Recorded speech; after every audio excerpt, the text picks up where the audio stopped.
So first of all let's start vectors, है ना। तो बच्चों वेक्टर्स के बारे में है ना, मैं कुछ चीजें तुम लोगों को बोल देता हूँ ना, ये शायद तुम लोगों को पता भी होगा because you already studied 11th 12th, right. तो vector basically is a physical quantity which has both magnitude as well as direction, है ना। तो vector basically physical quantity, basically vector is a physical quantity which which possesses both magnitude and direction।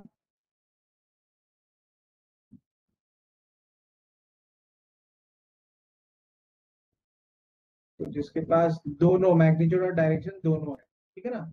Next is representation of vectors. Representation,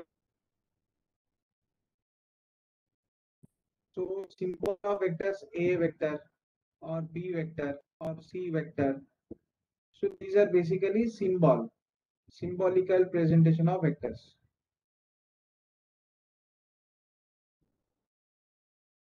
Now how do we draw the diagram of vectors? अगर मुझे vectors का diagram बनाना है तो मान लो अगर मैं a vector, if I am drawing a vector like this, ठीक है ना। तो this arrowhead, this actually basically shows direction, the arrowhead shows direction for the vectors, और यहाँ पे जो length of arrow shows magnitude, है ना। तो यहाँ पे जो एरो का जो लेंथ है ना, length of arrow represents magnitude for vectors.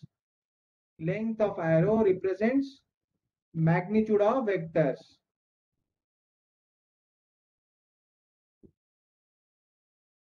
तो एरो का जो हेड है that shows represents direction, and the length of arrow basically represents the magnitude, है ना। तो बेसिकली अगर मैं यहाँ पे दो वेक्टर ड्रॉ करूं, बी वेक्टर, सी वेक्टर, तो इसमें है ना किसका मैग्नीट्यूड ज्यादा है, हुज मैग्नीट्यूड इज ग्रेटर, सी। है ना। सी is magnitude is greater. Very good, very good बेटा, ना। Can I know your name, जिसने आंसर बताया? सर रोशनी नायक। वेरी गुड रोशनी, बहुत अच्छा बेटा बेटा, है ना। So everyone agrees ना कि C vector has got more magnitude compared to the magnitude of C vector is greater compared to the magnitude of vector B, ठीक है ना। I think everyone will agree here, right students? Either you can unmute and speak, तुम लोग थोड़ा unmute करके है ना जिसको बोलना है तुम बोल सकते हो, ठीक है, जब आंसर देना है ना, if you are comfortable with that। और अगर if you are comfortable you can open the chat box and you can in the chat box you can write something, right? In the chat box also you can write something, ठीक है। So basically there is a B vector and there is a C vector, है ना। दो vector मैंने यहाँ पे draw किया है। As you can see C vector magnitude is greater than magnitude of B vector, ठीक है बच्चों। Okay, so next is now we will move to representation of vectors, खत्म है। Now we will move to resultant of vectors और vector addition. We'll move to now vector addition. So I'll take a new whiteboard. Right. So now we'll move to the concept of vector addition.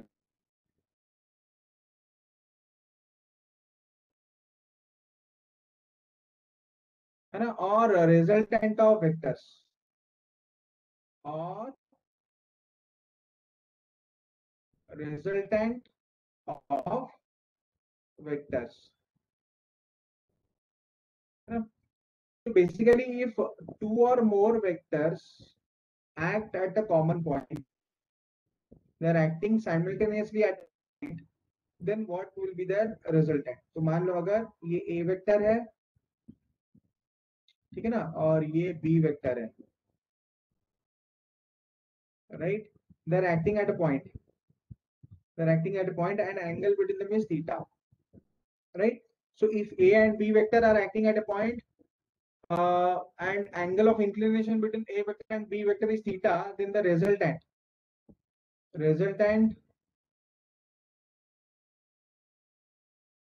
of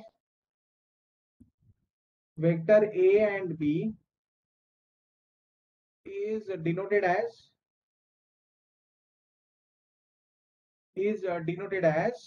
है ना r vector.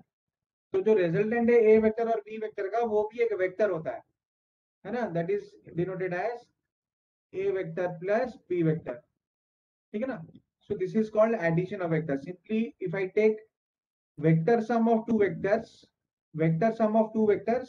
represents the resultant of the vectors. So this is called addition of vectors. इसको और एक चीज भी हम बोलते हैं, इसके लिए और एक स्टेटमेंट भी हम यूज करते हैं, that is called principle of superposition of vectors. So this is also called principle of superposition of vectors.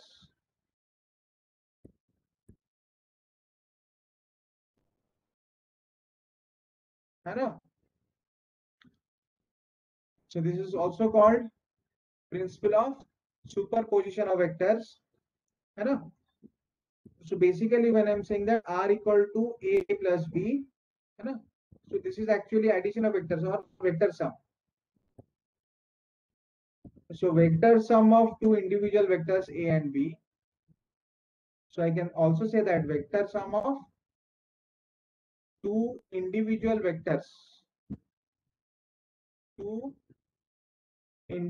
vectors a and b represents vector sum of two individual vectors a and b represents the resultant of the vectors. तो वो basically vector का resultant represent करता है. It represents the resultant of vectors. बच्चों क्या ये समझ में आ गया सब लोगों को? Everyone is clear? Yes, sir. Yes, sir. यहाँ तक सबको समझ में आ रहा है ना?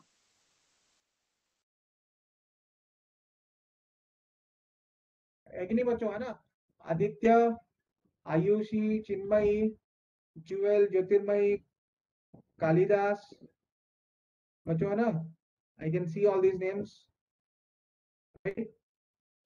There is Nilesh also, Poonam, Pratiksha, Roshni, Pujarani, Sampark, Shangamitra, Siddharth, ना, सुप्रिया, स्वराज, सिमियन, है ना, तन्मय, तपस्विनी. बच्चों सब लोग को समझ में आ रहा है, राइट? तो यहाँ तक सबको समझ में आ रहा है ना? Yes, sir. ठीक है. तो Yes, sir. एक्चुअली ये तो मैंने वेक्टर सम निकाला रिजल्टेंट, लेकिन अब इसका मैग्नीट्यूड क्या होता है ना, magnitude of R vector. So what is the magnitude of this R vector? मतलब मैंने तो रिजल्टेंट निकाल लिया, that is vector sum, but अभी इसका तो मैग्नीट्यूड भी निकालना है ना. Magnitude of R vector can be written as mod R, like this, ठीक है ना. तो हम आर वेक्टर का मैग्नीट्यूड भी ऐसे निकाल सकते हैं ना. What is this magnitude of R vector? ठीक है. So magnitude can be determined from triangle law of vector addition, ठीक है ना. So I can say that the magnitude of this magnitude of R vector, है ना, तो हम बोल सकते हैं कि ये जो आर वेक्टर है, इसका जो मैग्नीट्यूड है ना, magnitude of R vector is determined from triangle law of vector addition. ये basically triangle of law of vector addition से, है ना, हम निकाल सकते हैं इसको, है ना। ओके स्टूडेंट्स, क्या तुम लोगों ने ये नोट कर लिया? Are you noting them? और if you are not noting them then can I go to the next slide?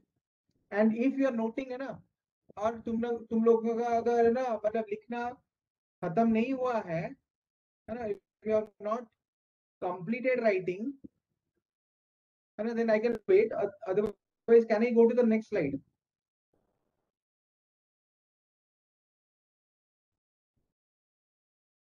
Done. Okay, Poonam says done. Okay, I think slowly you will learn to use the software, that is Cisco WebEx.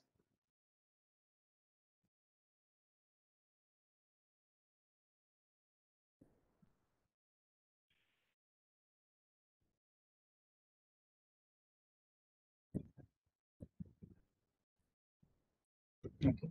So next, जो triangle law of vector addition में बोल रहा था ना, तो बच्चों ये देखो, एक तो वेक्टर ए है, जैसे दिस इज, ये एक वेक्टर है, this is vector A. Vector A के साथ जो है वेक्टर बी जो है कुछ एंगल बना रहा था थीटा, ठीक है ना। इसका रिजल्टेंट निकालने के लिए क्या करते हैं हम लोग? First what we do is, on vector A के ऊपर हम क्या करते हैं, वेक्टर बी को सुपरपोज कर लेते हैं। प्रिंसिपल ऑफ सुपरपोजिशन बोलता है कि एक वेक्टर को दूसरे वेक्टर के ऊपर सुपरपोज कर लो। तो ए का जो हेड है उसके ऊपर मैं बी का टेल को ऐसे सुपरपोज कर लूंगा, सुपरपोज बी वेक्टर, ठीक है ना। तो हम क्या करेंगे, अभी ए वेक्टर के ऊपर बी वेक्टर को सुपरपोज कर लेंगे, so that with the help of triangle law I can find out what is the resultant.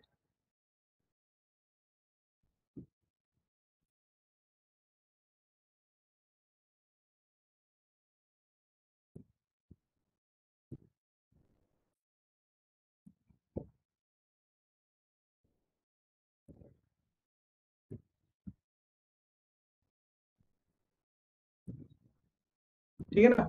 तो बी वेक्टर को हम क्या करेंगे, पैरेलल शिफ्ट कर लेंगे, will shift it parallel to itself, so that we can shift b vector parallel to itself, so that, है ना,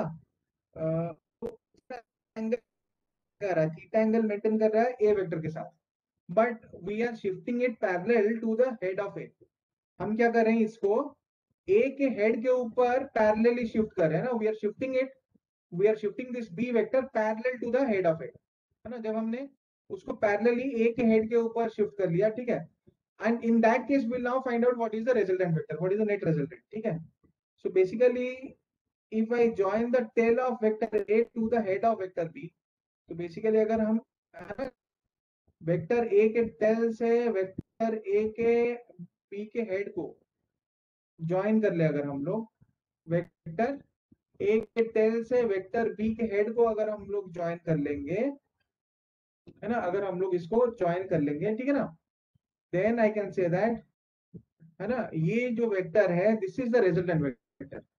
तो रिजल्टेंट वेक्टर क्या है, हमने बी को सुपरपोज किया ए के ऊपर, मतलब बी को हमने पैरेलल शिफ्ट किया, ए के हेड के ऊपर सुपरपोज कर लिया, फिर ए के टेल से, from the tail of A we are joining the head of B, from the tail of A के टेल से हम बी का हेड को ज्वाइन कर रहे हैं, ठीक है ना। So that gives me the resultant vector. तो ये जो वेक्टर है जो ए के टेल से बी के हेड को ज्वाइन करता है, that is the resultant of vector ए, ठीक है ना। अब ये जो रिजल्टेंट ऑफ वेक्टर ए है ना, इसका मैग्नीट्यूड क्या होता है? इसका मैग्नीट्यूड हम बेसिकली क्या करते हैं, बी से एक परपेंडिकुलर ड्रॉ कर लेते हैं, ये हाइट निकाल लेते हैं बी साइन थीटा, और ये जो सबसे बड़ा राइट एंगल ट्रायंगल है ना, ठीक है, इसमें टोटल बेस का लेंथ कैलकुलेट कर लेते हैं, पूरा बेस का लेंथ कैलकुलेट करते हैं, that is a plus B cos theta, और हाइट का लेंथ कितना है, that is b sine theta. तो जो रिजल्टेंट वेक्टर का जो मैग्नीट्यूड है that is the hypotenuse of the big right angle triangle.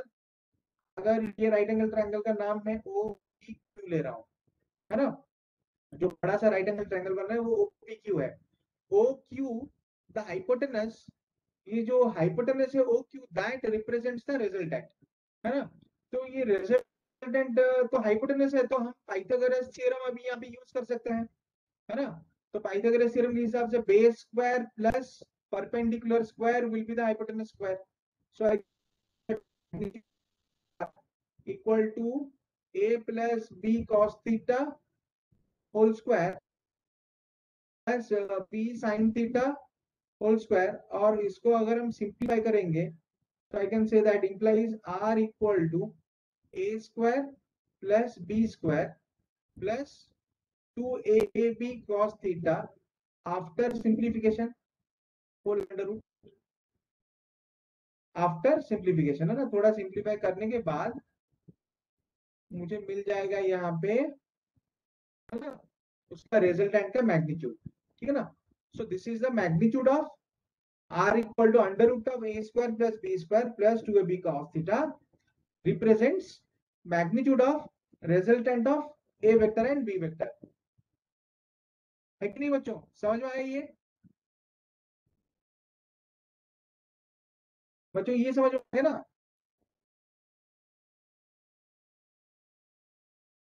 Okay, can I get some reply, मतलब कोई अनम्यूट करके बोलेगा या फिर, है ना, तुम लोग चैट बॉक्स भी यूज कर सकते हो ना Yes, थोड़ा। sir. ओके बेटा, थैंक यू, है ना। हाँ बेटा, थोड़ा अनम्यूट करके अगर बोलते हो, I think if you can unmute and speak, that is I think it is little bit more convenient, है कि नहीं बच्चों, है ना। अगर तुम लोग थोड़ा अनम्यूट करके अपने आप को बोल दोगे, इफ यू कैन पॉसिबली, है ना, maybe you are new to the software, तो शायद, है ना, यूज करने में थोड़ा बहुत डिफिकल्टी आता है।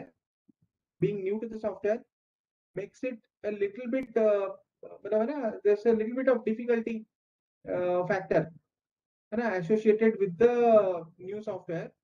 बट, है ना, थोड़ा बहुत, है ना, इफ यू बिकम कंफर्टेबल, तुम लोग अगर थोड़ा कंफर्टेबल हो जाते हो, और, है ना, थोड़ा बहुत, मतलब अपने आप को अनम्यूट करके बोल देते हो ना, तो थोड़ा इजी हो जाता है कम्युनिकेशन।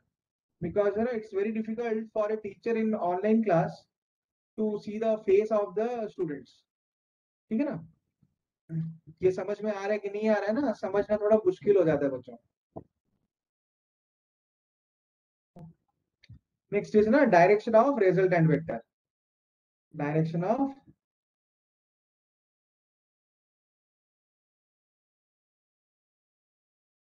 Resultant vector. अब रिजल्टेंट वेक्टर का डायरेक्शन हम कैसे लेंगे, है ना। सो बेसिकली रिजल्टेंट वेक्टर का जो डायरेक्शन है, हम how do we specify the direction of resultant vector. So we specify the direction of resultant vector by taking the angle made by resultant vector with the first vector a। तो ये जो resultant vector, पहला vector a जो है, इसके साथ जो angle बनाता है थीटा, वहां से हमें मिलता है उसका direction. From there we can find out what is the direction, ठीक है ना। So direction of resultant vector, right, if you take direction of resultant vector with vector a, if the resultant vector actually is making angle theta, sorry, हमने b vector का angle a के साथ theta ले लिया, तो resultant vector का angle थोड़ा अलग होगा, we'll take it as phi। So if phi vector, or if phi angle, phi is the angle made by resultant vector with vector a, है ना। तो रिजल्टेंट वेक्टर वेक्टर a के साथ अगर phi एंगल बना रहा है, तब हम क्या बोल सकते हैं, ये जो बड़ा वाला राइट एंगल ट्रायंगल है, इसमें हम tan phi ले सकते हैं। हम यहाँ पे tan phi फाइंड आउट कर सकते हैं, है ना। तो tan phi कितना होगा, परपेंडिकुलर बाय बेस। तो ये बड़े वाले राइट एंगल ट्रायंगल में परपेंडिकुलर कितना है, b sin theta divided by base, पूरा का पूरा बेस कितना है, a plus B cos theta, cos theta, है ना।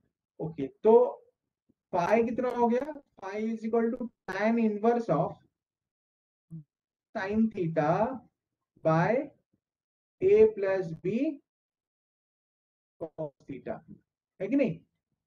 तो फाई क्या हो गया? Phi is equal to tan inverse of b sin theta by a plus b cos theta, ठीक है? तो बच्चों basically this is what is phi, where phi is resultant vector with vector a, where phi is angle made by resultant vector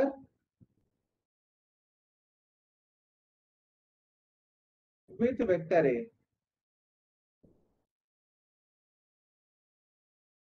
तो ये resultant vector जो है vector A के साथ बना रहा है ये एंगल, है कि नहीं बच्चों? क्या ये क्लियर है? Yes, sir. Yes, sir. तो ये समझ में आ गया ना? वेरी गुड वेरी गुड, चलो बच्चों बढ़िया है ना? तुमको ये समझ में आ गया है ना? तो हम डायरेक्शन को कैसे स्पेसिफाई करते हैं? हम देखते हैं कि रिजल्टेंट वेक्टर वेक्टर ए के साथ कितना एंगल बना रहा है, कितना एंगल बना रहा है, that is tan inverse of b sin theta by a plus b cos theta. तो बेसिकली इतनी चीजें सब तुमको याद रखना पड़ता है ना? अच्छा बच्चों अभी चलो चलते हैं ना थोड़ा, अगर जब हमने रिजल्टेंट डिस्कस कर लिया, let us go to problem section, ठीक है ना? कुछ प्रॉब्लम डिस्कस करते हैं, ठीक है ना? So for that choose another white board. अच्छा प्रॉब्लम ये है,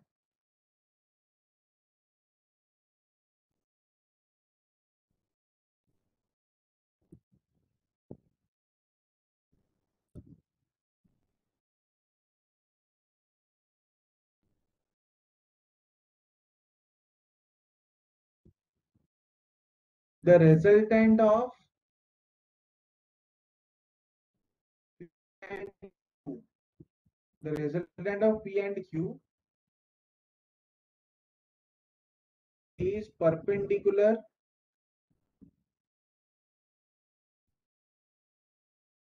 resultant of P and Q is perpendicular, है ना?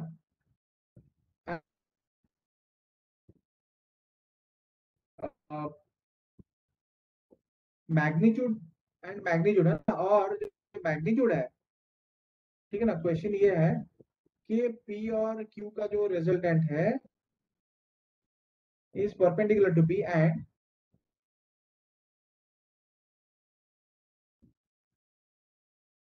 magnitude of uh,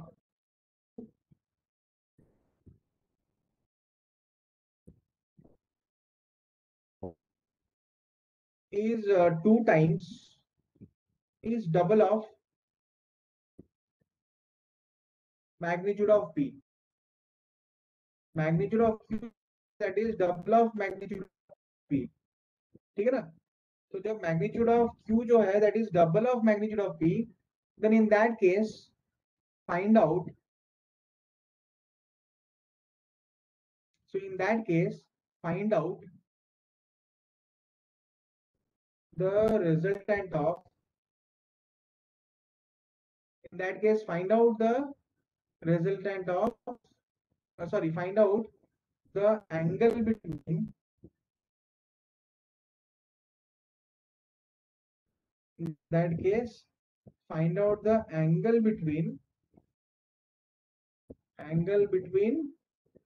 तो उस केस में P और Q के बीच में एंगल फाइंड आउट करो, है ना? So I will give you 2 time, ठीक है ना? तब तक तुम लोग इसका आंसर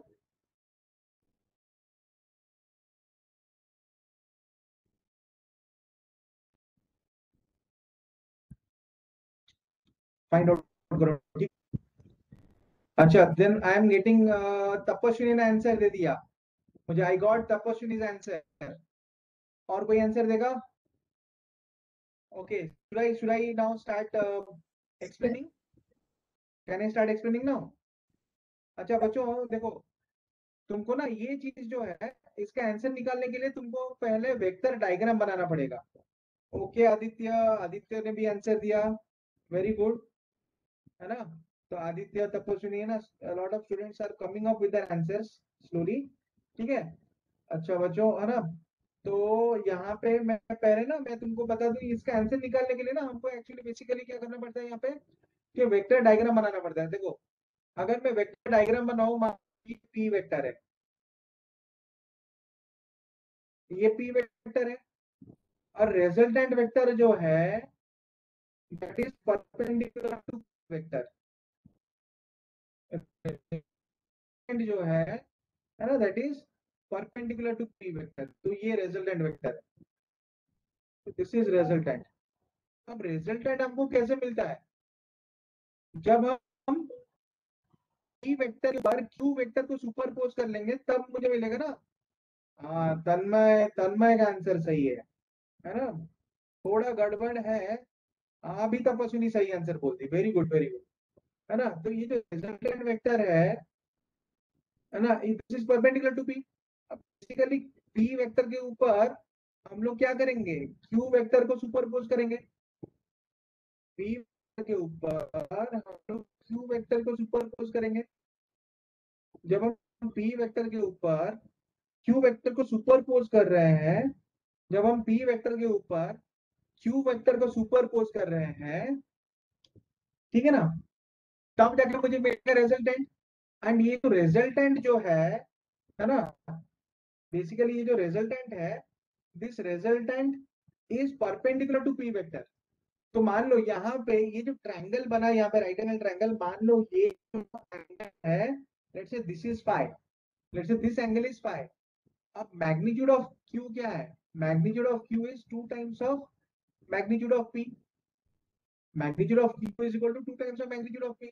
तो यहाँ पे बेस एंगल जो है cos फाई, पुजारी ने सही आंसर बोला, ये कोई बात नहीं था क्वेश्चन है, आखिर में तुमने तो सही आंसर बोल दिया ना, ठीक है। आयुश्री को थोड़ा अपना आंसर चेक करना पड़ेगा, ठीक है। अब यहाँ पे अगर मैं cos फाई एंगल यहाँ पे ले रहा हूँ बच्चों, है ना, ये राइट एंगल ट्रायंगल में वो क्या होगा, base by hypotenuse, base is P, hypotenuse is q, so base is p, hypotenuse is q, q is 2 times of p, तो p p cancel, implies cos phi कितना हुआ, cos phi equal to 1 by 2। तो phi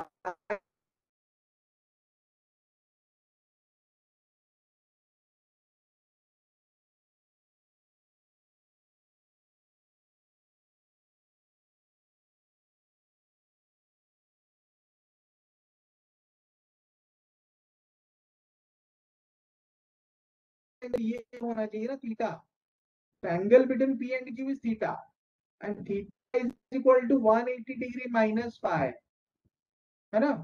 So I can say that from from the diagram से हम ये बता सकते हैं, from the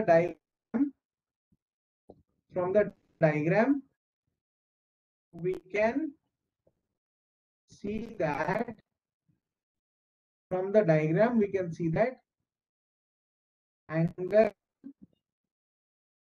between p vector and q vector।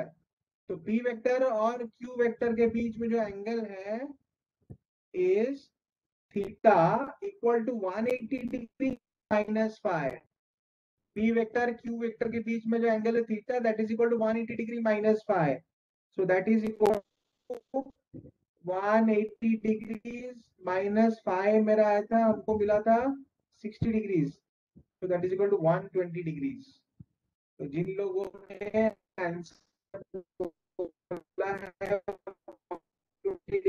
Very good, ठीक है ना। तो बहुत सारे लोगों ने आंसर सही दिया था, where the answer is equal to 120 degrees, ठीक है बच्चों, ठीक है नहीं, ये समझ में आ गया बच्चों,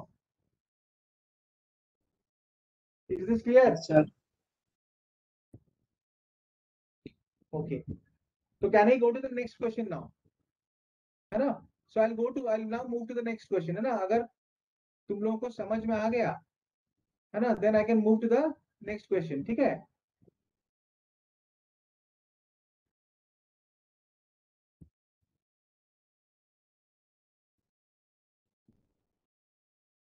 ठीक है ना बच्चों? ओके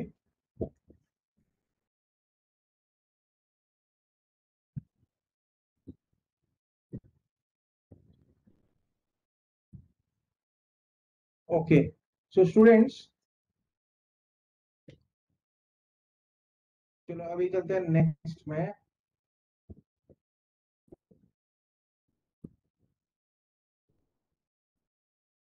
जस्ट मिनट, हाँ अभी आ गया, ठीक है ना,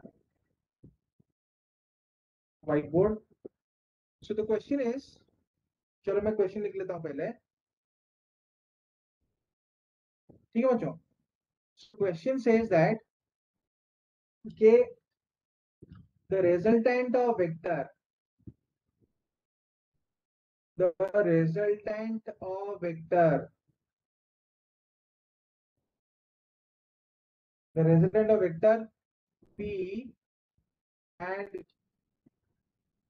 is r vector, है ना? So if the magnitude of q is doubled, the magnitude of q is doubled,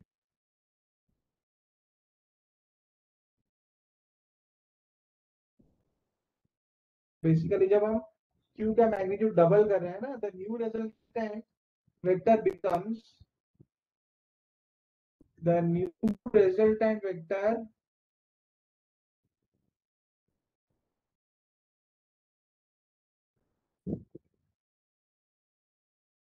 vector becomes perpendicular, new resultant becomes, है ना, perpendicular to p, है ना? Then the magnitude of r is equal to, then the magnitude of r equal to, ये कितना होना चाहिए ना, this is what you have to find out here.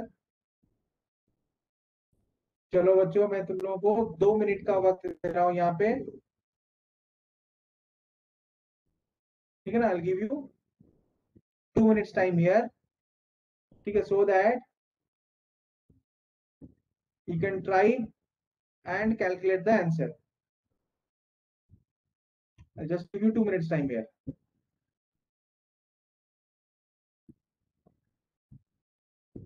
है ना? बेसिकली मैं तुम लोगों को एक हिंट दे देता हूँ बच्चों, अगर हम डायग्राम यहाँ से अच्छे से बना लें, अगर हम डायग्राम यहाँ से बना लें और अपने वेरिएबल्स को अच्छे से नोट कर लें, है ना, तब हमें आंसर इजीली मिल जाएगा यहाँ से। देन विल ना get our answer very easily, ठीक है? तो सबसे पहले ना यहाँ पे ना डायग्राम बना लो, मैं बोल रहा हूँ सबसे पहले ना वेरिएबल नोट कर लो, फिर डायग्राम बना लो, क्योंकि मैं बोल रहा हूँ मैग्नीट्यूड ऑफ आर निकालना है ना। Let the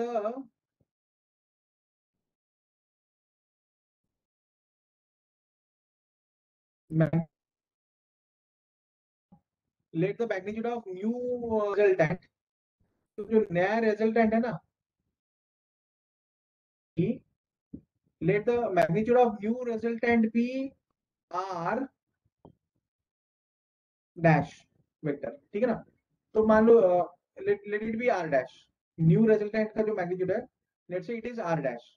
now R dash is actually perpendicular to P vector, जब हम क्यू को डबल कर रहे हैं तब आ रहा है आर डैश रिजल्टेंट, और वो जो है that is perpendicular to P vector. तो अगर मैं डायग्राम बनाऊं यहाँ पे, ये बन गया मेरा पी वेक्टर, ये बन गया मेरा पी वेक्टर। तो न्यू रिजल्टेंट जो है आर डैश, न्यू रिजल्टेंट जो है आर डैश वेक्टर, ठीक है ना? This is the new resultant R dash vector, ठीक है?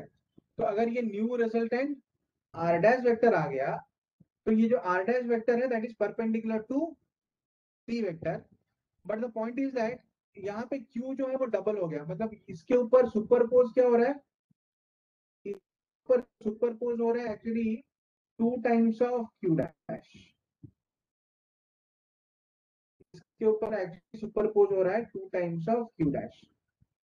समझ में आ रहा है कि नहीं? ठीक है, तो इसके अगर superpose 2 times of Q dash हो रहा है, सो बेसिकली मुझे अगर सिर्फ क्यू डैश लेना है, तो पी और क्यू डैश रिजल्टेंट क्या है? What is the resultant of P and Q dash? ये है, which is equal to R. So R vector basically is the resultant of P and Q dash. ठीक है, अच्छा, अब अगेन जो न्यू रिजल्टेंट है ना, अब ये जो न्यू रिजल्टेंट है that is actually perpendicular to P. ये जो नया रिजल्टेंट है that is perpendicular to P. ठीक है, और ये जो है व्हाट इज दिस, बेसिकली ये जो है this is actually equal to 2q। मतलब ये जो बड़ा वाला वेक्टर है ये एक्चुअली 2q है ना। बेसिकली मैं अगर ये एंगल निकालूं यहाँ पे, if I find out this angle here, ये एंगल है थीटा, ठीक है ना। अगर मैं ये एंगल यहाँ पे निकाल लूं, तो बेसिकली दिस एंगल और ये एंगल जो फाई है, ये फाई एंगल कितना होगा यहाँ पे? Cos phi is equal P by 2q। ये मुझे मिल गया cos phi. Cos phi is equal to P by 2q। तो इम्प्लाइज फाई क्या होगा? Phi is equal to cos inverse 2q। अच्छा, बहुत लोगों ने मुझे आंसर दे दिया क्यू। तपस्विनी बोल दी क्यू, रोशनी, आदित्य, है ना। ठीक है बच्चों, चलो मैं इसको इवेलुएट कर रहा हूँ, ठीक है ना। तो मुझे फाई मिल रहा है ना, cos phi is equal to q, so phi is equal to cos inverse of p by 2q, है ना। लेकिन अभी मुझे एंगल बिटवीन ये जो q एंड p है that is theta. Theta is equal to 180 minus five. Theta equal to 180 minus five. Now cos theta is equal to cos of 180 minus five, है ना। तो इसका मतलब है cos थीटा इक्वल टू ये जो cos 180 minus five है can be written as minus cos five, can be written as minus cos five. ठीक है ना। cos फाइव मुझे क्या मिला है यहाँ पे? This is equation 1 which is equal to p by 2q। So implies cos theta is equal to minus of p by 2q। तो दिस इज माई इक्वेशन। तो ये जो है ना, सो दिस इज माई, ये मुझे मिल रहा है, ये है ना मेरा, है ना। दिस इज इक्वल टू जो cos इक्वल माइनस 2 ये मेरा हो गया इक्वेशन 2। अब मुझे चाहिए resultant R, magnitude of resultant R. R तो पी और क्यू का रिजल्टेंट है, तो बेसिकली मेरे लिए आर स्क्वायर कितना होना चाहिए? R square equal to P square plus Q square plus 2 times of P into Q. उनके बीच में एंगल, उनके बीच में एंगल जो है that is equal to cos theta. Theta है तो आई टेक कॉस थीटा, है ना। So basically I get here R square is equal to P square plus Q square plus 2pq cos theta is equal to minus p by 2q, है कि नहीं बच्चों? ठीक है, तो बेसिकली बच्चों यहाँ पे कैंसिल हो जा रहा है q और q कैंसिल, यहाँ पे q और q कैंसिल हो रहा है, माइनस टू क्यू कैंसिल हो रहा है, ठीक है ना। और 2q और 2q कैंसिल हो रहा है, तो मुझे मिला minus p square. Implies R square कितना आ रहा है actually? R square is equal to P square plus Q square. अब यहाँ पे ध्यान से देखो बच्चों, 2q मैंने काट दिया है, ठीक है ना। तो that is equal to minus P square.